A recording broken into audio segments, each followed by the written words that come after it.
ఈరోజు మనం వీడియోలో ప్రాబబిలిటీస్ యొక్క ప్రాపర్టీస్ గురించి నేర్చుకుందాం. ఓకే. విత్ ఎగ్జాంపుల్స్ నేర్చుకుందాం. అప్పుడు మనకు కొంత అర్థమవుతుంది. జనరల్గా ప్రాపర్టీస్ ఆఫ్ ప్రాబబిలిటీ చెప్తారు, కానీ ఎగ్జాంపుల్స్తో పాటు నేర్చుకున్నాం అనుకో మనకి ఇంకా బాగా అర్థమవుద్ది. First property 1. The probability of A must be less than 0 to 1. 0 less than or equals to 1. అంటే పి ఆఫ్ ఏ అనేది ఎప్పుడు 0 to 1 లోనే ఉండాలి.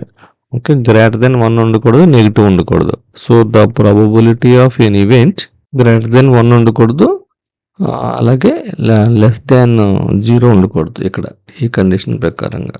ఓకే, సో 0 వస్తే ఏమవుద్ది అంటే 0 వస్తే impossible. 0 means event is impossible. 1 వస్తే ఈవెంట్ ఈజ్ సర్టెన్. ఎగ్జాంపుల్ చూద్దాం ఒకటి.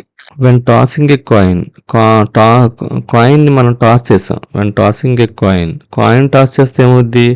ఎదురు హెడ్ ఆర్ టైల్ వస్తుంది, అంతే కదా. సో మనకి హెడ్ రావడానికి ఛాన్స్ ఎంత అంటే పి ఆఫ్ హెడ్ రావడానికి ఛాన్స్ 1/2, అలాగే పి ఆఫ్ టైల్ రావడానికి కూడా ఛాన్స్ 1/2. 2 ఈవెంట్స్ ఉన్నాయి టోటల్. ఇందులో ఫేవరబుల్ ఈవెంట్ h/2t అంటే 1/2. Okay, so nothing but 0.5. Both head and tail రావడానికి ఛాన్స్ ఏమైనా ఉందా? Both head and tail comes as a probability ఉందా? ఎంత అంటే P of H union tail ఉందా? ఛాన్స్ లేదు, 0. అంటే ఇది ఇంపాసిబుల్ అనమాట.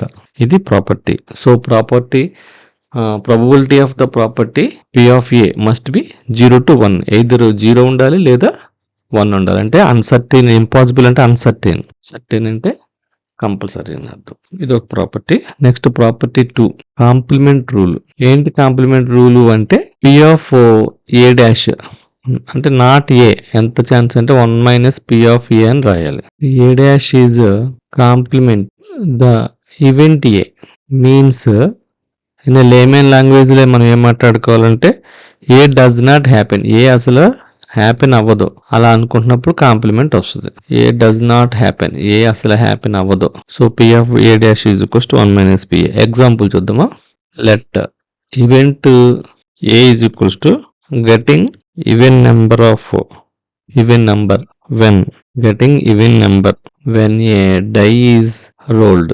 డైని మనం రోల్ చేస్తే డై ఎలా ఉంటుందో తెలుసు కదా. డైని రోల్ చేస్తే మనకి ఈవెన్ నెంబర్ రావడానికి ఛాన్స్ ఎంత ఉంది అంటే ఈవెన్ నెంబర్స్ ఏముంటాయి రోలో? ఈవెన్ డై రావడానికి ఛాన్స్ ఎంత ఉంటుంది అంటే 2 ఉంటుంది, 4 ఉంటుంది, 6 ఉంటుంది. ఇది మనకి ఛాన్స్. టోటల్ ఈవెంట్స్ ఎన్ని? Total events in a die ఎన్ని? 6. అంటే 1, 2, 3, 4, 5, 6. P of A is equals to favourable events divided by total events. ఎంత అంటే ఫేవరబుల్ ఈవెంట్స్ 3, ఇవి 6. సో 3/6 అంటే 1/2. So P of A is equals to 1/2. So P of A dash is equals to 1 - p of A is equals to 1 - 1/2 which is equals to 2. Okay, so is equals to 0.5. So therefore P of A dash is equals to 0.5 అని చెప్పచ్చు. Right, this is one of the property, complement property. Next ఇంకోటి చూద్దాం. Property 3, P of A less than or equals to P of B if A is a subset of B. If A is a subset of B.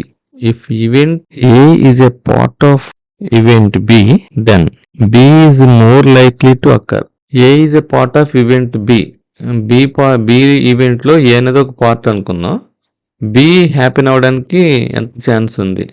So A is a subset of B. Okay, బిలో A అనేది ఒక subset part. అప్పుడు P of A is less than or equals to P of B. దీని example రూపంలో చూద్దాం. From a deck of 52 cards let A is equals to drawing a red కార్డ్ని draw చేయడానికి ఎంత ఛాన్స్ ఉంది అంటే 26 రెడ్ కార్డ్స్ ఉంటాయి మొత్తం టోటల్గా 52లో. Let B drawing any card అంటే టోటల్ కార్డ్స్ అనమాట, అంటే 52 కార్డ్స్ ఉంటాయి. సో పి ఆఫ్ ఏ అంటే ఓన్లీ రెడ్ కార్డ్ డ్రా చేయాలంటే 26/52. విచ్ ఈజ్ నథింగ్ బట్ 1/2 అంటే 0.5. రెడ్ కార్డ్ని డ్రా చేయాలంటే probability of red card is equals to 0.5. Probability of any card అంటే టోటల్ కార్డ్స్ 52. మనం ఎనీ కార్డ్ని తీయడానికి ఛాన్స్ ఏదైనా రావచ్చు కాబట్టి 52/52 1. So P of B is equals to 1. Therefore P of A అనేది less than or equals to P of B. ఇలాగ మనం రిప్రజెంట్ చేయొచ్చు. సో టోటల్గా మనకి 52 కార్డ్స్ ఉన్నాయి. అందులో రెడ్ కార్డు తీయడానికి ఛాన్సెస్ తక్కువ ఉంటాయి, కానీ టోటల్ కార్డ్స్లో ఏదో కార్డు తీయడానికి ఛాన్సెస్ ఎక్కువ ఉంటాయి కాబట్టి సో పి ఆఫ్ బిలో ఇది P of A subset. So that P of B P of A is subset of P of B. So ఇది పాయింట్. నెక్స్ట్ ప్రాపర్టీకి వెళ్దాం. ప్రాపర్టీ 4. ఇవి చాలా important properties. Union of two events P of A union B equals to P of A plus P of B minus P of A intersection B. Okay, A union B అంటే ఏంటంటే P of A union B అంటే అర్థం ఏంటంటే A are B happen. ఏ కానీ B కానీ happen అవ్వచ్చు అనమాట. P of A intersection B అంటే A and B happen. A B రెండు హ్యాపీన్ అవ్వడాన్ని ఏ ఇంటర్సెక్షన్ బి అంటారు. ఏ యూనియన్ బి అంటే ఏ కానీ బి కానీ హ్యాపీన్ అవ్వడాన్ని ఏ యూనియన్ బి అంటారు. సపోజ్ ఎగ్జాంపుల్ తీసుకుందాం, అప్పుడు బాగా అర్థమవుద్ది. ఒక క్లాస్ ఆఫ్ స్టూడెంట్స్ ఉన్నారు. క్లాస్ ఆఫ్ స్టూడెంట్స్లో 50 members like mathematics and 15 people like science. Both like the subjects 5 members ఉన్నారు. ఇప్పుడు ఇలా ఉన్నారు కదా, దీంట్లో మనం మ్యాథ్సే ఇష్టపడే వాళ్ళు ఎంత అలాగే మ్యాథ్స్ ఆర్ సైన్స్ ఇష్టపడే వాళ్ళు ఎంత, అలాగే మ్యాథ్స్ అండ్ సైన్స్ ఇష్టపడే వాళ్ళు ఎంత, ఇలాగ ఐడెంటిఫై చేయాలనుకుందాం. ఓకే, సో ఓన్లీ మ్యాథ్స్ చదివేవాళ్ళు అంటే P of probability of maths equals to maths ఎంతమంది ఉన్నారు స్టూడెంట్స్ 50 ఉన్నారు. 50 డివైడెడ్ బై అంటే ప్రాబ్లం ఏంటి favourable events by total events ఎంత, టోటల్ మెంబర్స్ ఎంత total students 50 plus 15 plus 5 50 plus 20 70 members ఉన్నారు. సో ఫేవరబుల్ ఈవెంట్స్ మ్యాథ్స్లో 50 ఉన్నారు కాబట్టి 50/70 this is the probability. So దీన్ని P of M is equals to 5/7 అనొచ్చు. ఓకే, సో ఇది. అలాగే మ్యాథ్స్ ఆర్ సైన్స్ ఇష్టపడే వాళ్ళు అంతమంది. P of maths or science దీన్ని ఏమని రాయొచ్చు అని చెప్పాను, P of M union science M union S అని రాయొచ్చు. సో ఎం యూనియన్ ఎస్ అంటే ఏంటి, ఏఆర్బి. ఏ ఎవరు 50/70.